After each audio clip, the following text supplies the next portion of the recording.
Halo semuanya, kembali lagi dengan saya Evan. Dan saya Erwin. Cerita kali ini kita akan membahas kisah nyata lagi ya guys. Pertempuran kali ini tentang Perang Dunia Pertama yang berada di Prancis. Di mana di sana salah satu dari batalion khusus pembuat terowongan yang dipimpin oleh Kapten Oliver berhasil memasang lebih dari 1 juta bahan peledak. Ya bener bang, peledak itu siap meledakkan satu bukit besar tempat pertahanan Jerman. Jadi pada waktu itu guys, ada kelalaian khusus yang di dalamnya beranggotakan para penambang atau pembuat terowongan. Mereka punya tugas khusus menyerang musuh di laut bawah tanah. Ya udah guys, daripada penasaran, ini dia alur cerita film Bennett Hill 60 tahun 2010. Cerita ini bermula pada tahun 1916 di Prancis. Saat itu, seorang letnan satu bernama Oliver Wordsworth mendapat tugas pergi ke garis pertahanan bagian barat untuk membantu pasukan Inggris dan sekutu dalam melawan Jerman. 30 kaki di bawah garis pertahanan, Oliver terlihat menyusuri setiap terowongan untuk mencari Sersan Simpson. Di perjalanan ini, ia bertemu dengan Divin yang sedang menjalankan tugasnya di pos listening, yaitu pos untuk mendeteksi gerak-gerik Jerman jika mereka mencoba menggali terowongan. Divin di sini melaporkan kalau ia mendengar suara dan berasumsi kalau Jerman sedang berusaha menggali. Namun ternyata setelah dicek suara itu bukanlah suara penggalian, melainkan suara dari detak jantungnya. Karena Divin terlihat begitu ketakutan, akhirnya Oliver pun memintanya untuk mengantarkan dirinya kepada Sersan Fraser. Tak lama setelahnya, tibalah di tempat peristirahatan para penambang. Di sini Oliver langsung memperkenalkan dirinya sebagai komandan baru. Begitu juga dengan mereka yang ada di sana, yaitu Tomo, Billy, Morris, dan juga Fraser. Setelah mendengar kalau ternyata Simpson telah tewas, Oliver pun langsung memerintahkan Tomo dan Morris berjaga di pos listening untuk menggantikan Divin.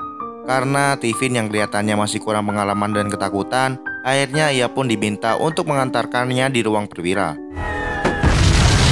Keadaan di sana tampak begitu kacau. Suasana tembakan, ledakan, dan terdengar begitu mengerikan.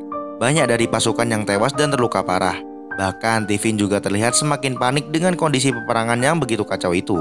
Tak lama setelahnya, sampailah mereka dan bertemu dengan William, yaitu yang ternyata merupakan teman Oliver di sekolah pertambangan. Di sana juga ada seorang perwira Inggris bernama Thomas yang terlihat tidak begitu menyukai Oliver. Karena menurutnya mereka semua para penambang dianggap pengecut yang hanya bisa bersembunyi di bawah tanah. Berbeda dengan pasukannya yang harus berjuang langsung di hadapan bombardir senjata musuh. Oliver pun di sini membela diri bahwa mereka semua justru berfungsi untuk melindungi paritnya dari serangan tak terduga di bawah tanah. Tetapi ia tak terima dan Thomas pun keluar dari ruangan meninggalkan mereka. Will di sini pun langsung berusaha mencairkan suasana dengan berkata kalau Tom hanya sedang dilanda kepanikan. Bill juga menginformasikan kalau serangan yang terjadi saat ini berasal dari salah satu pos pertahanan Jerman yang sangat sulit ditembus. Di saat yang bersamaan, Tomo dan Morris mulai merasakan ada yang tidak beres. Dan tak lama kemudian, benar saja guys, ternyata Jerman berhasil menerobos terowongan mereka. Untung saja mereka berdua pun dengan sigap langsung menembaki setiap Jerman yang muncul. Namun ketika Tomo akan mengecek ruangan itu, tiba-tiba saja Bill pun langsung mendapat kabar kalau telah terjadi ledakan di terowongan 102. Mendengar itu, Oliver langsung sadar kalau di sana ia telah menempatkan Tomo dan Morris untuk berjaga. Dan ketika ia sampai, Fraser dan teman-temannya terlihat sedang kesusahan menggali terowongan yang hancur akibat ledakan. Setelah berusaha dan berhasil menyingkirkan bebatuan yang runtuh, Tomo akhirnya ditemukan dalam keadaan mati mengenaskan karena ia ditemukan berada dekat dengan sumber ledakan. Sementara untuk Morris sendiri, untungnya ia masih hidup, walaupun sampai mengalami tuli sementara karena suara ledakan yang begitu dekat. Malam harinya saat para penambang berkumpul dan berbagi makanan, Fraser pun terlihat seperti menyalahkan Oliver atas keputusannya yang menugaskan Tomo dan Morris di pos listening. Ia juga meragukan Oliver karena belum tahu apa-apa mengenai situasi terowongan dibandingkan dengan mereka yang sudah berbulan-bulan berjaga. Rasa tidak sukanya ia juga tunjukkan saat Oliver datang dan membagikan rokok kepada para penambang di sana. Fraser lebih menolak tawaran itu dan terlihat cuek kepadanya. Lalu tiba-tiba datang seorang kolonel memberitahu kalau Jerman telah menempatkan senapan mesin di Rheinhus, yang besar kemungkinan senapan itu dapat langsung menembus parit yang mereka jaga. Karena Oliver yang merupakan seorang ahli bahan peledak pertambangan, ia pun ditugaskan untuk segera menghancurkan bangunan tersebut. Untuk menjalankan misinya, Oliver meminta waktu 3 hari untuk membuat terowongan yang tepat di bawah Rheinhus. Namun karena sudah tak ada waktu lagi, maka si kolonel pun akhirnya menyarankan agar Oliver langsung saja meledakkannya dari atas dengan menyelinap di malam itu juga. Menyelinap langsung di area terbuka tentunya bukan keahlian dari grup penambang. Dan hal itu membuat mereka terdiam saat Oliver meminta 2 orang untuk menemaninya maju ke garis depan. Akhirnya Fraser mengajukan diri bersama dengan Morris. Sebelum benar-benar keluar dari garis pertahanan, tentara Inggris di sana sempat menertawakan Oliver bersama teman-temannya. Mereka sepertinya tak percaya guys dengan kemampuan para penambang yang hanya jago dan membuat lubang. Namun Oliver tak menghiraukan dan memilih untuk segera melanjutkan mengamati keadaan sekitar. Perlahan-lahan mereka pun merayap menuju garis depan Reinhus dengan hati-hati. Walaupun sempat beberapa kali suar ditembakkan, untungnya mereka bisa selamat dan berhasil sampai di tempat yang telah ditentukan. Tak mau buang waktu, dengan hati-hati mereka mulai memasang bahan peledak serta mengulur kabel detonator sampai ke tempat yang cukup aman. Namun ternyata guys, kabelnya pendek dan gak bisa lebih jauh lagi. Akhirnya Morris kembali untuk mengambil detonator. Tiba-tiba saja mereka berdua menunggu Morris. Suara rintihan terdengar tak jauh dari sana. Oliver pun segera menghampiri suara itu. Dan ternyata guys, itu adalah Thomas yang sebelumnya tertembak dengan senapan mesin ketika ia akan membuka kawat pertahanan untuk mereka. Walaupun dari awal Thomas tak menyukainya, tetapi Oliver di sini berusaha untuk tetap menolongnya. Bahkan ia juga menenangkan kalau Thomas akan baik-baik saja. Padahal nyatanya guys, Fraser juga sadar kalau lukanya itu sangatlah parah. Saat Morris sampai dan membawa detonator, mereka pun langsung segera menghubungkan alat itu dengan kabelnya. Dan setelah semua siap, ledakan itu pun berhasil membuat Reinhus bersama para tentaranya hancur berkeping-keping. Setelahnya, Thomas yang sudah tak kuat lagi, akhirnya ia pun meninggal di sana. Keesokan harinya, mereka pun merayakan keberhasilan tersebut dengan mengadakan pertandingan di tengah lumpur. Mereka terlihat semua sangat senang dan menikmati suasana pada saat itu. Fraser juga terlihat telah menerima kedatangan Oliver dan tidak lagi bersikap dingin. Letnan 1 Oliver lalu dipromosikan menjadi kapten, dan Fraser naik menjadi sersan. Namun dengan kenaikan pangkat itu, ternyata guys, grup penambang kembali ditugaskan untuk pergi ke Belgia, tempat di mana garis depan Jerman yang dikenal dengan Bukit 60. Mendengar perintah itu, para penambang pun terlihat berat menerimanya, karena mereka tahu kalau di sana kondisinya sangat berbeda, jauh lebih berbahaya dan jauh lebih ekstrim. Namun sekali lagi guys, perintah tetaplah perintah, dan malam harinya grup penambang segera diberangkatkan ke Belgia. Di perjalanan itu mereka pun tampak saling menghibur dan mengangkat diri dengan persediaan minum yang mereka bawa. Dan saat sampai, sambutan Jerman pun langsung terdengar. Artileri meledak tak henti-henti dan tembakan terjadi di mana-mana. Untuk bisa mencapai parit, rupanya perlu melintasi medan terbuka. Mereka pun langsung berusaha melewati medan berbahaya itu dengan bergerak cepat. Karena keadaan yang benar-benar gelap tanpa diduga, William, Tiffin, dan Billy terpisah dari yang lain. Terlalu lama berpisah tentu saja berbahaya, apalagi William terlihat mulai panik karena jarak dengan kelompoknya lumayan jauh. Dan akhirnya di sini Billy mengatur rencana dengan merelakan dirinya sebagai pancingan agar kedua temannya bisa lari menuju ke yang lain. Rencana itu pun berhasil guys. William dan Tiffin bisa selamat menyusul yang lain. Namun sayang sekali guys, saat Billy berlari dan tinggal beberapa langkah lagi, ia terkena tembakan Jerman dan langsung tersungkur di hadapan teman-temannya. Tak lama kemudian mereka pun tiba di parit dan mendapati kalau banyak sekali korban yang telah mati. Tak ingin terlalu dalam duka yang malas membuat mereka semakin takut, Oliver pun langsung memerintahkan semuanya untuk segera pergi termasuk Tiffin, yang terlihat sangat sedih melihat temannya Billy terbujur kaku. Setelah diberikan tempat istirahat oleh Fraser, di sana mereka sempat saling mengutarakan rasa khawatirnya. Bahkan salah seorang di sana menegaskan kalau dirinya tak mau lagi berada di medan terbuka. Esok harinya, Oliver pun bersama Fraser langsung turun ke dalam terowongan yang telah digali oleh grup penambang asal Kanada selama 3 bulan.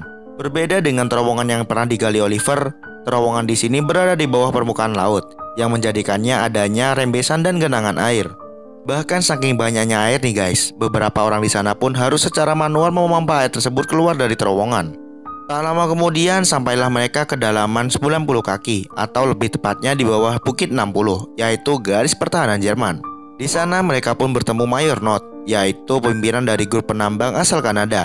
Ia pun di sini lalu menjelaskan keadaan terowongan yang banyak tanah liatnya dan juga ada lapisan pasir di bawah mereka. Setelahnya ia menunjukkan 53.000 amonal dan 80.000 gancotan yang merupakan bahan peledak tingkat tinggi. Tidak sampai di situ saja guys, ia juga telah meletakkan ribuan bahan peledak di 21 tempat, yang kalau ditotal akan semuanya berjumlah 1 juta bahan peledak. Oliver pun tentu terkejut guys, karena sebelumnya ia belum pernah melihat peledak sebanyak itu. Not di sini sangat yakin kalau ledakan ini yang menjadikan ledakan terbesar yang pernah ada dalam sejarah. Dan ketika Oliver menanyakan kapan akan diledakkan, Fraser menjawab kalau keputusan itu masih belum dibuat, karena mengingat Jerman belum mengarahkan semua pasukannya ke atas bukit. Karena grup Kanada akan digantikan oleh grup Australia, maka Oliver pun langsung membagi tugas kepada setiap anak buahnya. Dari mulai menjaga pos perbatasan, mengecek semua penyangga terowongan, sampai Fraser dan Tiffin yang ditugaskan mengecek kedalaman air di setiap terowongan. Setelah sesuai rencana, Oliver pun akhirnya pergi keluar untuk mengamati keadaan garis pertahanan Jerman. Namun saat ia selesai memasang alatnya, tiba-tiba saja Sersan Muller selaku pimpinan pertahanan Jerman melihat adanya tanah liat berwarna biru. Dan ia pun sadar guys, kalau tanah tersebut hanya ada di kedalaman 25 kaki. Dan dengan kata lain, ia meyakini kalau pasukan musuh sedang menggali terowongan. Mendengar pernyataan itu, Jenderal Jerman tampak tak percaya. Dan menurutnya hal yang mustahil mengangkat lumpur dan membuat terowongan di kedalaman sana. Kapten Oliver yang tertembak akhirnya tersadar dan beruntungnya tembakan tadi tertahan oleh helmnya. Sementara di bawah sana, para penggali sedang bekerja sesuai tugasnya masing-masing. Fraser di sini melaporkan kalau genangan air mengalir semakin deras. Sebagai cara pencegahan, salah satunya adalah menambah orang untuk memompa air tersebut. Karena jika air sampai penuh, bahan peledak bisa terendam dan semua rencana pun akan sia-sia. Malam harinya, Fraser bersama Oliver langsung menemui mayor yang ada di sana. Oliver langsung mengutarakan rencananya untuk meminta tambahan orang dan juga pompa listrik yang akan digunakan untuk membuang air dari dalam sumur. Namun salah satu kolonel yang bernama Wilson mengungkapkan rencana itu konyol mengingat di bawah terowongan adalah pasir yang tak mungkin dibuat sumur. Tentu saja Oliver sudah berpikir sampai di sana dan ia pun menjawab kalau sumur yang dibuat akan menggunakan gorong-gorong baja sebagai penahan pasir. Setelah semua rencana itu disetujui, mereka pun dengan segera menyiapkan semua alat yang dibutuhkan. Dan dilanjutkan dengan mulai dan membuat sumur menggunakan gorong-gorong baja sebagai penahan pasir. Namun tiba-tiba saja saat mereka akan mendorong gorong-gorong ke bawah, hal itu melenceng dan menimbulkan suara yang cukup keras. Dan saat itu guys, Jerman yang juga mempunyai pos listening bisa mendengar suara besi itu dan segera melaporkannya. Setelah semua berhasil dibuat, pompa pun mulai dinyalakan guys. Namun ketika Oliver memastikan rencananya berhasil, ternyata air itu tak kunjung keluar. Si mayor dan si kolonel yang ada di sana pun kecewa dan langsung beranjak pergi. Dan baru beberapa melangkah, tiba-tiba saja untuk pengalihan, Oliver juga membangun dua terowongan yang dijaga oleh Tiffin dan juga Walter bersama ayahnya. Saat Oliver menunjukkan sistem kerja pompa yang ada di bawah, ayah Walter melaporkan kalau beberapa saat lalu ia mendengar pergerakan. Namun menurutnya sudah 5 menit ini pergerakan itu hilang. Dan ia pun yakin kalau Jerman akan meledakkan terowongan itu. Oliver sendiri di sini menyuruh agar segera mundur. Namun Kolonel Wilson ternyata tak setuju dan dengan tegas ia memerintahkan ayah Walter untuk kembali masuk ke dalam. Dan tak lama setelah perintah itu, ledakan besar itu membuat Walter yang baru tiba dari dapur berujung histeris mengingat ayahnya masih di dalam sana. Sebenarnya ayahnya masih hidup guys, namun ia benar-benar sudah terkubur dan udaranya pun nyatanya sudah habis. Dan ya, akhirnya ia pun tak tertolong. Setelah beberapa hari Tiffin berjaga dan membuat pengalihan di pos 1, ternyata di sisi lain Jerman mulai menyadari strategi Oliver. Sersan Muller melaporkan ke atasannya kalau ia menemukan kejanggalan. Mereka pun menyadari guys bahwa suara-suara tersebut hanyalah bentuk usaha pengalihan, yang berarti mereka bisa saja sedang menggali lebih dalam ke bawah Bukit 60, yaitu tepat di bawah mereka. Setelah mempertimbangkan semua laporan dari positioning, dengan segera Sersan Muller diperintahkan untuk mencari terowongan tersebut dan meledakkannya. Berpindah ke Kapten Oliver, ia pun diberitahu guys kalau seluruh pertambangan akan diledakkan dalam waktu 36 jam. Dan untuk bagiannya sendiri adalah untuk meledakkan Bukit 60. Dan satu lagi guys, ia juga menegaskan 21 tambang akan meledak secara berurutan dari Bukit 60 tepat meledak di bagian akhir. Saat mereka semua hendak sibuk menyiapkan peralatan, Tiffin melaporkan tentang adanya suara pergerakan dari Jerman. Untuk memastikan, Oliver pun langsung pergi ke tempat di mana Tiffin mendengarnya. Setelah benar-benar yakin kalau Jerman ternyata berusaha menggali untuk mencapai terowongan mereka, Oliver pun langsung cepat-cepat kembali melapor kepada atasannya. Menurut keahliannya selama ini sebagai penambang, ia pun yakin kalau Jerman akan menembus terowongan mereka dalam waktu 9 jam. Sang mayor pun yang tak mau rencananya berantakan, akhirnya menyerahkan semua keputusan rencana kepada Oliver. Untuk mengantisipasi kesalahan prediksinya, ia pun langsung memerintahkan Fraser beserta yang lainnya menggali kembali terowongan yang menuju ke arah Jerman. Sementara dirinya sendiri akan mengatur detonator untuk seluruh peledak yang telah ditempatkan. Di sisi lain guys, Jerman terus berusaha menggali untuk mencapai terowongan. Dan di lain tempat, Fraser juga bersama teman yang lainnya berusaha menyusul terowongan yang Jerman gali saat ini.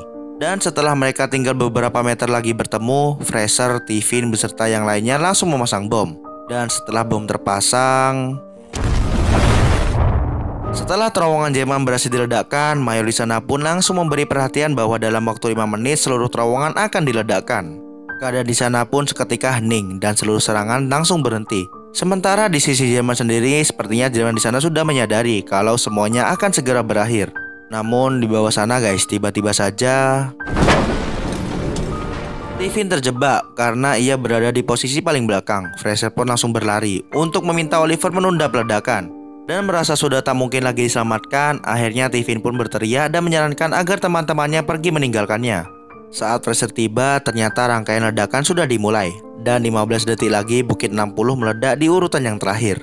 Keputusannya sangat berat bagi Oliver. Saat itu mundur itu selesai, di mana ia sudah saatnya menekan tombol kemenangan besar bagi pasukannya. Yang sayangnya guys, sekaligus juga tombol kematian bagi Tiffin.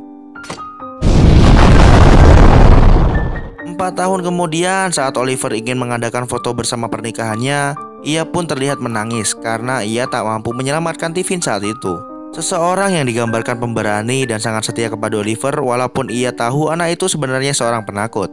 Sementara saat ini di hari yang cerah, semua teman-teman lainnya sedang mendampingi Oliver dalam pernikahannya. Pada tahun 1916, Oliver mendapat medali penghargaan sebagai satu-satunya penambang yang berjasa dalam peperangan. Dan dari pernikahannya, ia mendapat 3 anak, sampai ia meninggal di tahun 1966. Dan film pun berakhir. Banyak pelajaran yang bisa kita ambil dari film ini guys, terutama tentang sebuah pertemanan, dimana saat keadaan genting, disitulah kita bisa melihat teman yang sebenarnya. Iya betul bang, mereka mau mengorbankan dirinya untuk kepentingan keselamatan teman-teman yang lainnya. Sama seperti halnya pengorbanan Walter, Billy kepada seluruh timnya, juga kesetiaan Tiffin kepada Oliver menjadi bukti nyata akan hal itu. Ya bener Win, mereka pun berani melawan ketakutan terbesarnya untuk mengambil resiko dan bisa terkenang selamanya di dalam jiwa seluruh teman-temannya. Jadi peperangan guys, bukan hanya luka yang harus mereka rasakan, tetapi juga sebagai gambaran untuk kita agar bisa menjaga kedamaian dan peperangan tak akan terjadi lagi. Oke guys, semoga kalian suka sama videonya dan tungguin konten dari kami selanjutnya. And see you next time guys. Dadah. Glory, glory, what a hell of a way to die. Glory, glory, what a hell of a way to die. Glory, glory, what a hell of a way to die.